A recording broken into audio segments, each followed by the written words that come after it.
وہ آ کے گالوں کو لال کر دیتا. تو تمہاری بات سن کے وہ بھی مسکرایا ہوگا, پر تو یہ بتا تو نے تیاری کیوں نہیں کی؟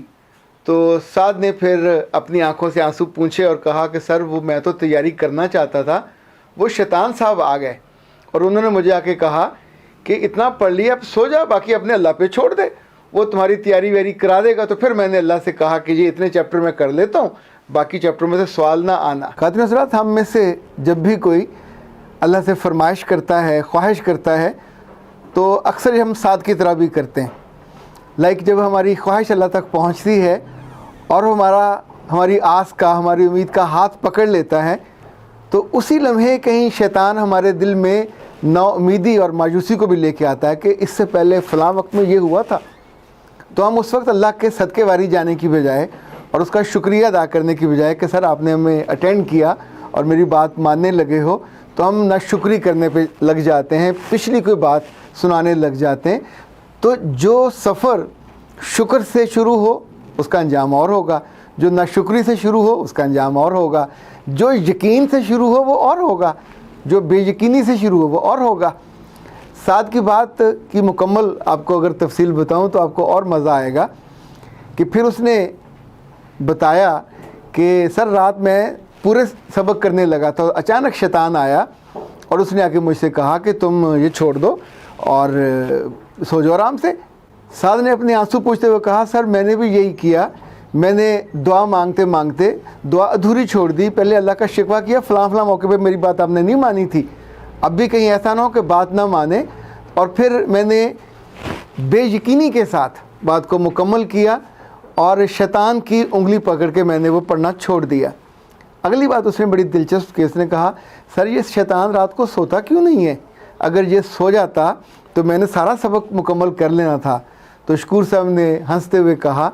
کہ یہ تمہارے ساتھ پہلی دفعہ نہیں ہوا, اس سے پہلے حسن بصری صاحب کے ساتھ بھی یہ ہوا تھا.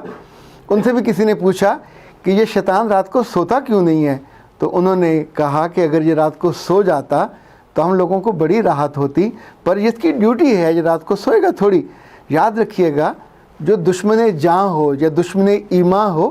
وہ سویا نہیں کرتے, ان کی ڈیوٹی ہے. شیطان کوئی نافرمانی کے منصب پہ بیٹھا ہوا تھوڑی ہے, اس کے ذمہ ہے ڈیویٹ کرنا, لوگوں کو ان کے ایمان سے ان کی خوشی سے محروم کرنا, وہ کرتا رہے گا چونکہ رب نے اس کو اجازت دی ہوئی ہے. ایک دفعہ ایک استاد نے اپنے شاگرد سے جو اس کے پاس بہت عرصہ رہا اور اس سے کہا کہ اب تم واپس جانے والے ہو, ذرا یہ بتاؤ کہ اگر کبھی کوئی بڑا دشمن تم سے آ کے لڑنے لگ جائے, تمہاری راہ کھوٹی کرنے لگ جائے, تمہیں ڈیویٹ کرنے لگ جائے تو کیا کرو گے؟ تو اس شاگرد نے کہا کہ سر میں بڑا طاقتور ہوں, آپ کے پاس میں رہ کے بڑا علم سیکھ گیا ہوں, میں لڑوں گا اس سے.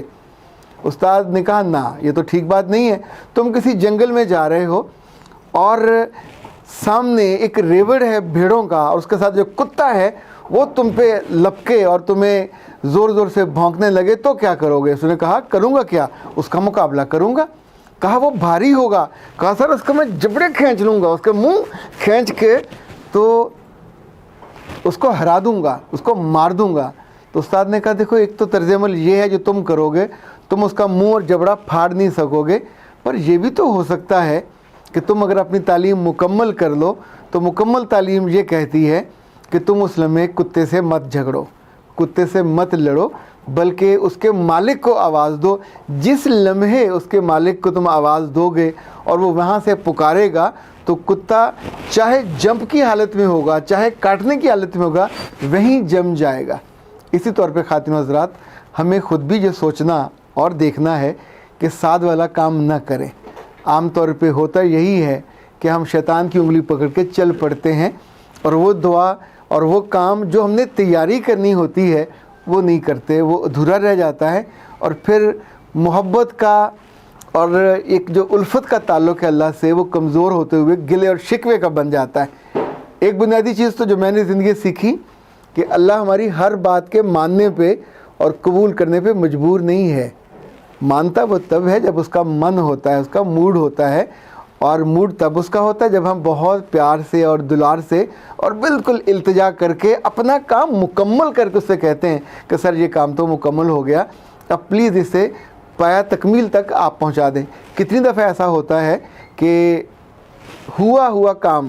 عین آخری موقع پہ خراب ہو جاتا ہے، چونکہ ہم اس وقت یہ بھی سوچتے ہیں کہ یہ سارا میں نے کر لیا، ہم اللہ سے مدد نہیں لیتے۔ اگزام ہو، زندگی ہو، شادی ہو، کوئی بھی بڑا اور چھوٹا مسئلہ ہو، ہمیشہ اپنا کام پورا کریں، اپنی تیاری پوری کریں، چونکہ اللہ رستے میں گاڑی کو بنا پیٹرول کے اور بنا ٹائروں کے دھکا لگا کے نہیں چلاتا۔ پہلے آپ کو اپنی چیزیں پوری کرنی ہوتی ہیں زندگی بھر، تعلیم کے دوران بھی، پروفیشنل لائف میں بھی، سوشل لائف میں بھی۔ اور میں تو یہ جانتا ہوں کہ جب آپ یہاں سے رخصت ہوں گے تو بھی جو تیاری کی ہوگی، اجر، خوشی، کامیابی اور اس کے بعد اس کا بہت سارا انعام تو اسی صورت میں مل رہا ہے۔ اختر عباس کو اجازت دیجیے۔ السلام علیکم ورحمۃ اللہ۔